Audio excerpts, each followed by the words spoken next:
Hello student, welcome to I science. आज का जो मेरा वीडियो है वो जेई एडवांस का 2024 का क्वेश्चन मैं लाया हूँ आपके लिए। चैप्टर है इलेक्ट्रिक फील्ड्स एंड चार्जेस और टॉपिक है गॉस लॉ ऑफ मैग्नेटिज्म।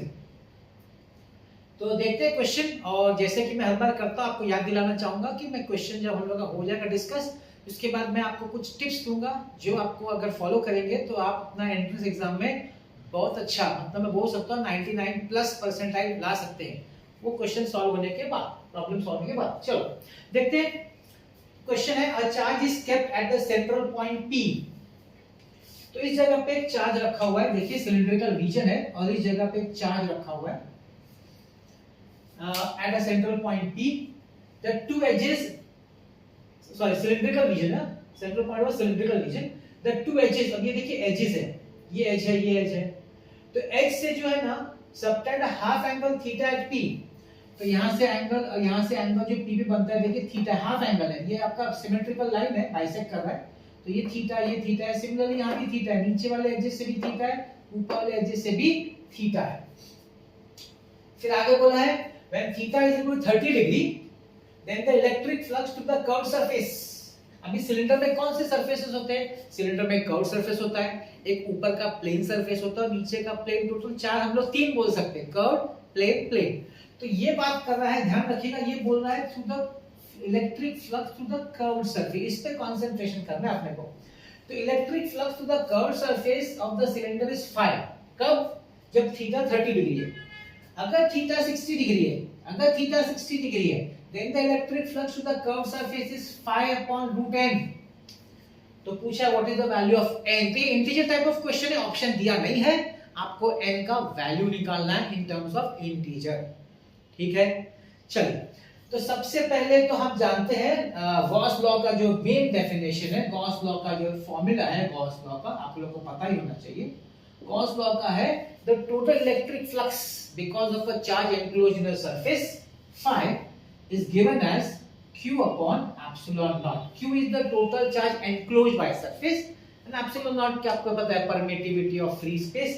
ये बेसिक फॉर्मूला है गॉस लॉ का। अब यहाँ पे हम क्रिएट का जो टोटल सरफेस है वो किस चीज का बना हुआ है? ये कर्व सरफेस का बना है, जैसे मैंने बोला ऊपर का प्लेन और नीचे का प्लेन। तो we can say for this, मैं बोल सकता हूँ कि for the cylindrical region, for the cylindrical region total flux is equal to flux through curved surface plus 2 times flux through plane surface। I hope आपको ये बात समझ में आई है। आपका जो फ्लक्स है, एक तो कर्व सरफेस और 2 टाइम्स u लिखा, मतलब दो प्लेन सरफेस है, एक ऊपर है और एक नीचे है, दो प्लेन सरफेसेस है। यहाँ पे एक प्लेन सरफेस है और यहाँ पे एक प्लेन सरफेस है। तो यू कैन से कि flux is equal to 5c that is curve surface plus 2 times 5 plane surface को मैं p लिख देता हूँ, p। ठीक है, अब हमको पहले कर्व सरफेस का फ्लक्स मालूम करना है सबसे पहले, क्योंकि जो कंडीशन दिया है वो electric flux through curve surface दिया है। अब ये तो गॉस लॉ का पता है हमको, it is q upon epsilon naught is equal to 5c plus. अब देखिए ये मैं आपको तो बताता हूँ कैसे इसको हम लोग को सॉल्व करना है, ध्यान से देखिएगा ये कैसे निकलेगा। अब ये जो फ्लक्स है that is for the full surface. क्या आप जानते हैं अगर प्लेन सरफेस होगा, आई डोंट नो, आप लोगों को बताया जाना चाहिए, अगर प्लेन सरफेस है, सपोज एक ऐसा, लेट्स से एक ऐसा प्लेन सरफेस है, ठीक है, और ये आपका हाफ एंगल थीटा है। तो ये जो प्लेन सरफेस का ये जो सॉलिड एंगल होता है ना, solid angle subtended by plane surface. अब आपको ये पता है जो गॉस लॉ है पूरे सरफेस के लिए, उसका सॉलिड एंगल लिया कितना जाता है, 4 पाई फॉर अ स्फीयर। याद करिए 4 पाई होता है। प्लेन सरफेस का जो सॉलिड एंगल होता है वो कितना होता है, 2 पाई 1 माइनस कॉस थीटा। इसका डेरिवेशन आपको नहीं है, आपको सिर्फ याद रखना है solid angle by a plane surface. Plane surface यहाँ जो सॉलिड एंगल बनाएगा एट अ गिवन पॉइंट, उसका ये फॉर्मूला है 2 पाई 1 माइनस कॉस थीटा। तो अगर फ्लक्स निकालना है तो क्या होगा? अभी ये जो फ्लक्स है ये किसके लिए है? ये 4 पाई के लिए। मेरी बात समझने की कोशिश करिए। ये जो गॉस लॉ का flux Q upon epsilon not है वो 4 पाई के लिए। अगर ये 4 पाई के लिए है तो वो प्ले अपना सॉलिड एंगल 4 पाई के लिए है, तो अगर सॉलिड एंगल 2 पाई into 1 माइनस cos थीटा होगा तो फ्लक्स कितना होगा? सोचिए। तो मैं लिखता हूं therefore flux for the plane surface, flux for the plane surface क्या हो गया? ध्यान से देखिए, Q अपॉन एप्सिलॉन नॉट, ये किसके लिए है? ये 4 पाई के लिए। तो मैं नीचे 4 पाई से डिवाइड कर दूंगा, ठीक है। और एक्चुअल कितना है solid angle? Actual solid angle 2 पाई into 1 माइनस cos थीटा। मैंने क्या किया है? टोटल फ्लक्स को 4 पाई से क्यों डिवाइड किया? मैंने उसको पर यूनिट सॉलिड एंगल कर दिया, पर यूनिट सॉलिड एंगल, और इनटू एक्चुअल सॉलिड एंगल जो प्लेन सरफेस का, उससे मल्टीप्लाई कर दिया। तो हमको मिल गया फॉर द प्लेन सरफेस। तो यहाँ पे क्या हो जाएगा? कटेगा। ये मैं कैंसिल करता हूँ, यहाँ पे 2 हो गया। लेट्स सब्स्टिट्यूट, चलो सब्स्टिट्यूट करते हैं। तो 2 टाइम्स, ध्यान से देखिएगा, 2 times Q upon 2 epsilon naught 1 minus cos theta. I hope आपके बात समझ में आई। ये चीज आपको याद रखना पड़ेगा भाई, ये आपको आना चाहिए, मालूम होना चाहिए। ये देखिए फॉर्मूला में लोग जो पढ़ाते हैं वो आपको बताएंगे कि ये सॉलिड एंगल प्लेन सरफेस का है, ठीक। अब मुझे ये निकालना है, तो इसको मैं शिफ्ट कर देता हूं। Q upon epsilon naught minus, ये तो कैंसिल हो जाएगा, Q upon epsilon naught 1 minus cos theta is equal to phi c। तो phi c will be equal to, देखिए Q upon epsilon naught common है, इधर से 1 बचेगा, minus 1 minus minus plus cos theta, and you get Q upon epsilon naught into cos theta. ये हमारा सबसे important formula है, इसी फॉर्मूला पे पूरा सम है। जब अगर आप यहाँ पे पहुंच गए हैं, मतलब अब आपको इस सम को सॉल्व करने से कोई नहीं रोक सकता, क्योंकि यही आपको आना है कि flux through the curve surface is Q upon epsilon naught into cos theta. आगे बढ़ते हैं, लेट्स मूव अहेड। अब यहाँ पे हमने दो कंडीशन दिया गया है, दो कंडीशन है। अगर theta 30 degree, if theta is equal to 30 degree, तो ये बोला है इसको फाई ले लो भाई, फाई, और इधर हम लोग सब्स्टिट्यूट करते हैं Q upon epsilon not cos 30। So Q upon epsilon naught into cos 30 how much? √3/2। ये है फाई। आगे अगर थीटा 60 डिग्री है, अगर थीटा 60 डिग्री है तो फाई डैश कितना हो जाएगा? फाई डैश, अच्छा वो बोलते हैं कि फाई डैश मत लिखो, बोलते हैं कि उसको ले लो फाई अपॉन, चलो ये ले लो जो उन्होंने बोला है, फाई अपॉन √n ले लो। फ्लक्स को, ये जो फ्लक्स है ना, जब थीटा 30 डिग्री है तो बोला है फ्लक्स को फाई ले लो, यहाँ पे दिया हुआ है फ्लक्स को फाई ले लो, और जब थीटा 60 डिग्री है तो फ्लक्स को फाई अपॉन √n ले लो। तो इधर फाई अपॉन √n आएगा, और यहाँ हो जाएगा Q upon epsilon naught into cos 60। अब cos 60 कितना है भाई? cos 60 तो हाफ है, तो ये मैं लिखूंगा Q upon epsilon naught into half. अब देखिए, अब हमको √n निकालना तो बड़ा सिंपल है। मैं क्या करूंगा, इसको फ्लक्स बना दूंगा फाई। फाई बनाने के लिए क्या चाहिए मुझे? √3 चाहिए। ध्यान से देखिए मैं क्या करता हूँ, Q upon epsilon naught into √3 upon 2 into 1 upon √3। मैंने क्या कर दिया, मैंने मल्टीप्लाई डिवाइड बाय √3 किया। क्यों किया? तो ये जो पोर्शन है वो ये बन जाएगा, मतलब फ्लक्स फाई बन जाएगा। तो phi upon √n is equal to phi upon √3। Phi phi cut, √n is equal to √3, n is equal to 3। That's your answer.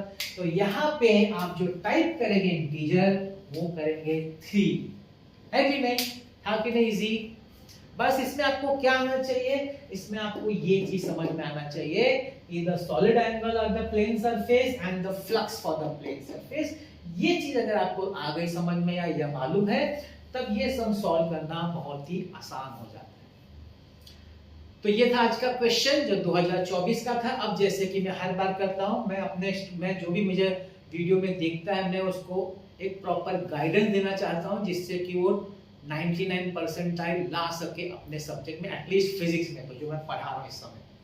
तो देखिए बेसिकली 3 स्टेप मैं बोलता था, उसको मैंने 4 स्टेप कर दिया। 4 स्टेप में पहला स्टेप क्या है? पहला स्टेप है फॉर्मूला बुक बनाने का, अपने हाथों से लिख के। जब भी आपका कॉलेज या क्लासेस में लेक्चर चालू होता है, सब्जेक्ट चैप्टर चालू होता है, जैसे जैसे पढ़ाया जाएगा अपना फॉर्मूला बुक बनाने का, बुक लेने का और फॉर्मूला लिखते जाने का, उसमें डिटेल में लिखने का, फॉर्मूला लिखने का, टर्म्स क्या क्या है वो लिखने का, तो किसी का कोई स्टैंडर्ड वैल्यू है, कांस्टेंट है, वो सब भी उसमें एंट्री करने का, एकदम डिटेल में लिखने का, एकदम डिटेल में, जिससे कि आप अगर 1 साल बाद 6 महीने बाद पढ़े तो भी आपको मालूम है कि आपने क्या लिखा है। किसी और का फॉर्मूला बुक नहीं लेने का कोई फायदा नहीं होगा। इसका क्या फायदा? इसका फायदा ये है कि जब आपका एंट्रेंस एग्जाम होगा, मेंस का, एडवांस का, तो एक दिन पहले आप क्या करेंगे? आप एक दिन पहले अपना जो फॉर्मूला बुक बनाया हुआ है इतनी मेहनत से, सिर्फ उसी को पढ़ेंगे, क्योंकि पूरा आपका 2 साल का जो भी आपका मेहनत है वो आपके सामने आपको दिखेगा। सब आप रिकलेक्ट करें, क्योंकि अपने हाथों से आपने फॉर्मूला लिखा, आपको एक एक चीज समझ में आएगी। आपको एक और बेनिफिट बताता हूँ मैं आपको। सेकंड स्टेप रहेगा। सेकंड स्टेप आपको क्या करना है? आपको 2 अच्छा रेफरेंस बुक लेना है, 3 लेंगे तो भी अच्छा है। और उसका कैसे यूज करना है? जैसे ही आपके क्लासेस में, कॉलेज में कोई टॉपिक, सब्जेक्ट, लेक्चर या चैप्टर पढ़ा के हो गया ना, तो तुरंत अपना रेफरेंस बुक लेने का, आपने जो फॉर्मूला बुक बनाना शुरू किया उसको अपने सामने रखने का और सॉल्व करना शुरू करने का। टीचर के लिए वेट नहीं करने का। कोई भी टीचर एमसीक्यू नहीं पढ़ा सकता। एमसीक्यू सिर्फ आप खुद एज अ स्टूडेंट कर सकते हैं। टीचर आपको कंसेप्ट सिखा सकता है, थियरी सिखा सकता है, आपका कंसेप्ट स्ट्रॉन्ग बना सकता है, एमसीक्यू नहीं सिखा सकता। क्यों? क्योंकि एमसीक्यू करना एक स्किल है, वो स्किल आपको खुद डेवलप करनी पड़ेगी, कोई आपको डेवलप नहीं करा सकता। अगर ये कोई कारपेंटर है, अगर उसको कोई चीज बनानी है तो वो स्टार्ट कैसे करता है? स्टार्ट तो वो खुद फर्स्ट डे तो उसको प्रॉब्लम होता है, लेकिन धीरे धीरे वो स्किल डेवलप करता है, तब जाके वो आर्टिस्टिक चीज बनाता है। आपको भी वो स्किल डेवलप करना पड़ेगा, कोई टीचर वो नहीं कर सकता आपके लिए। अगर आप सोचेंगे कि एमसीक्यू पे अलग से ट्यूशन क्लास करेंगे तो आपको कोई फायदा नहीं होगा। वहाँ उस क्लास को टीचर को हो जाएगा फाइनेंशियल, लेकिन आपको कुछ नहीं होगा। ये सिर्फ आप ही को करना है। हो सकता है तकलीफ होगी, लेकिन डाउट्स हो तो जाने का टीचर के पास पूछने का, लेकिन करने का खुद। पहली बार जब करें ना तो नॉर्मल जो जैसे पढ़ाया जा रहा है वैसे करिए, लेकिन जब बाद में दूसरी बार प्रैक्टिस या तीसरी बार प्रैक्टिस करिए ना, तो ध्यान रखिए कोई भी रैंडम क्वेश्चन उठाएगा, रैंडम एक ग्रेविटेशन उठाएगा, इलेक्ट्रोस्टैटिक्स उठाया, करंट उठाया, लॉज ऑफ, कहीं से भी उठाने का, सॉल्व करने का। फॉर्मूला बुक, बस अपना फॉर्मूला बुक। देखिए आप जितने बार फॉर्मूला बुक यूज करेंगे आपको हेल्प होएगा। आप 2 साल बाद जब उसको देखेंगे आपको याद आएगा कि 2 साल तक आपने कितना उसको यूज किया है, और वो सब चीज आपके सामने आ जाएगी। इसलिए उसको कंटिन्यूसली यूज करते रहिए अपने फॉर्मूला बुक को, और इस तरह अपना आप प्रैक्टिस करिए रेफरेंस बुक से। तो ये दूसरा स्टेप था रेफरेंस बुक का, है ना। अब तीसरा स्टेप क्या है? तीसरा स्टेप है पीवाईक्यूज देखने का। मैं आपके लिए पीवाईक्यूज ला रहा हूँ। देखिए क्या फायदा है पीवाईक्यूज का। पीवाईक्यूज का फायदा ये है कि आपको पता चला किस तरह के क्वेश्चंस पूछे जाते हैं। तो आप क्या करेंगे, जब प्रैक्टिस करेंगे तो इस तरह के क्वेश्चन पे ज्यादा कॉन्सेंट्रेट करेंगे रेफरेंस बुक में से, है कि नहीं। और दूसरा, आप जब मेरा पीवाईक्यू अगर देख रहे हैं, आपने वीडियो क्वेश्चन देखा, आप पॉज करिए। अगर आपका हो चुका है तो आप खुद ट्राई करिए। आपको आ गया तो बहुत अच्छी बात है, नहीं आया तो देख लेने का, रिवाइज हो जाएगा, रिफ्रेश हो जाता है। तो ये बेनिफिट है आपको पीवाईक्यूज का। और चौथा, मैं अभी तक 3 बोला था, लेकिन मेरे को रियलाइज हुआ एक और स्टेप है जो स्टूडेंट को करना चाहिए, वो है टेस्ट। आपको टेस्ट हफ्ते में कम से कम 1 टेस्ट तो आपको देना पड़ेगा। 2 टेस्ट देंगे तो अच्छा है, लेकिन 1 टेस्ट देना चाहिए। अभी कॉलेज क्लासेस में होता है तो वेरी गुड, नहीं तो कोई अच्छा सा ऑनलाइन टेस्ट सीरीज ज्वाइन कर लेने का, या बड़े बड़े क्लासों में तो ऐप में भी उनका होता है, कस्टमाइज टेस्ट होता है, आप खुद का अपना टेस्ट बना के ले सकते हैं। तो ये हर हफ्ते करने का, 1 टेस्ट कम से कम देने का, 2 देंगे तो भी अच्छा है। टेस्ट देते रहना है। टेस्ट देते रहने से आपको एनालिसिस, आप अपने आप को एनालाइज कर सकेंगे, आप किस जगह पे हैं, आपको कहाँ इंप्रूवमेंट करना, कैसे इंप्रूवमेंट करना है। ये बेसिक 4 स्टेप से बस इसी को करिए, कुछ मत करिए, आपका 99+ आएगा। हाँ, इसमें कंडीशन अप्लाई है। वो क्या है कि जो टीचर है आपको फिजिक्स का जिसने पढ़ाया है, उसने आपको बहुत अच्छी तरह आपका कंसेप्ट बना स्ट्रॉन्ग किया, वो एक कंडीशन है। वो चीज टीचर पे डिपेंड, अगर उसने काम अपना अच्छा किया है तो डेफिनेटली ये मेरा 4 स्टेप्स आप फॉलो करिए, आपको 99+ मेंस में और एडवांस में भी आएगा। ये मैं आपको बता रहा हूँ। ये एकदम फुल प्रूफ है, कहीं जाने की जरूरत नहीं, किसी के पास जाने की जरूरत नहीं। सिर्फ जो आपका टीचर है जिसने आपको फिजिक्स सिखाया है, आपको उसके पास अपना डाउट्स लेके जाना है। मेहनत आपको करना है, मेहनत आपको करना है, और कोई मेहनत नहीं कर सकता आपके लिए। ये स्किल है, डेवलप करिए। एक दो क्लैरिफिकेशन। पहला क्लैरिफिकेशन, लोग पूछते हैं कि सर आप तो एक ही क्वेश्चन डालते हैं वीडियो में। भाई मैंने वापस बोल रहा हूँ, एमसीक्यू सिखाना मेरा काम नहीं है, टीचर का काम नहीं है। आप बोलेंगे बहुत लोग तो वीडियो में 10, 20, 50 एमसीक्यू कराते हैं, क्या लगता है आपको, क्या फायदा होता है? वो तो टेक्स्ट बुक जैसा ही है ना, वो आपको दिखाएं कि आप टेक्स्ट बुक खोल के देखिए, वो सोल्यूशन दोनों का नोट्स, जहाँ भी रेफरेंस जहाँ भी सोल्यूशन होगा, not text book, reference book में ये तो सोल्यूशन है, वो वीडियो सोल्यूशन है, और टेक्स्ट बुक नोट सोल्यूशन है, दोनों में कोई फर्क नहीं ज्यादा। क्यों? क्योंकि वो टीचर बता रहा है, आपका कुछ डेवलप नहीं होगा। मतलब ये बेसिकली डाउट सॉल्विंग है ना, तो मैं डाउट सॉल्विंग के लिए क्या बोला, अपने टीचर के पास जाओ। ज्यादा एमसीक्यू मैं बोलता हूँ आप 30-40 एमसीक्यू एक वीडियो में देखिए, 2 घंटे बाद मैं आपसे पूछूंगा, आपको नहीं आएगा, क्योंकि बहुत फास्ट पढ़ाया जाता है उसमें, बहुत फास्ट पढ़ाते हैं। फॉर्मूला ये हो गया, कंसेप्ट, वहाँ कंसेप्ट की बात ही नहीं होती, वहाँ सिर्फ फॉर्मूला की बात होती है। तो 1% स्टूडेंट को बेनिफिट हो सकता है, लेकिन मेजॉरिटी स्टूडेंट को इस मेथड से फायदा नहीं होता है। आप वो मेरा 4 स्टेप फॉलो करिए और कुछ मत करिए, लेकिन आपका टीचर अच्छा होना चाहिए भाई फिजिक्स का, ये सबसे इंपॉर्टेंट चीज़ है कि नहीं? और दूसरा ये हो सकता है कि भाई सर आपका जो वीडियो में जैसे मेरा एक तो मैं देता ही हूँ, और पीवाईक्यूज का फायदा यही मैंने बोला आपको कि आप पीवाईक्यूज अपने फायदे के लिए यूज कर सकते हैं, समझने के लिए। तो ये डाउट हो सकता है अगर किसी को कि आप एक ही देते, तो मैंने आपको उसका आंसर दे दिया है कि बस आप ये फॉलो करिए और देखिए आपका कितना इंप्रूव होता है। कुछ और भी अगर आपका क्वेरीज होगा तो आप कमेंट में जरूर बताइए मुझे, please let me know in the comments कि आपको कुछ अगर प्रॉब्लम आप फेस करें तो मैं उसके हिसाब से आपको गाइड करूँगा। मेरा बात विश्वास रखिए, ये बहुत ही सिंपल मेथड है, मतलब बिना खर्चे का मेथड है, बहुत कुछ खर्चा नहीं है, लेकिन कारगर एकदम 100% गारंटीड मेथड है। या फॉलो करिए, आपका परसेंटाइल डेफिनेटली अच्छा है। तो मैं ऐसे वीडियो डाल रहा हूँ, मैं भी देखिए रैंडम क्वेश्चन डाल रहा हूँ, मैंने आपको रैंडम आप करिए, मैं भी रैंडम क्यों, मैं आपको तैयार करता हूँ आपके एंट्रेंस के लिए ना। आपका एंट्रेंस का क्या है, रैंडम क्वेश्चन है, तो आपको भी रैंडमली सॉल्व करना पड़ेगा ना। आप भी खुद भी रैंडम प्रैक्टिस करिए, मैं भी आपको रैंडम दे रहा हूँ। ये प्रैक्टिस करने से आप तैयार कर रहे हो अपने आप को फाइनल एग्जाम के लिए, जब आप एंट्रेंस एग्जाम देने जाएंगे, क्योंकि वहाँ रैंडम क्वेश्चन आएगा, तब आपको नया कुछ नहीं लगा, आप अरे मैं तो ऐसे ही करते आ रहा हूँ प्रैक्टिस। ठीक है ना, बस देखते रहिए मेरा वीडियोस। आज का वीडियो देखने में बहुत बहुत धन्यवाद, थैंक यू वेरी मच।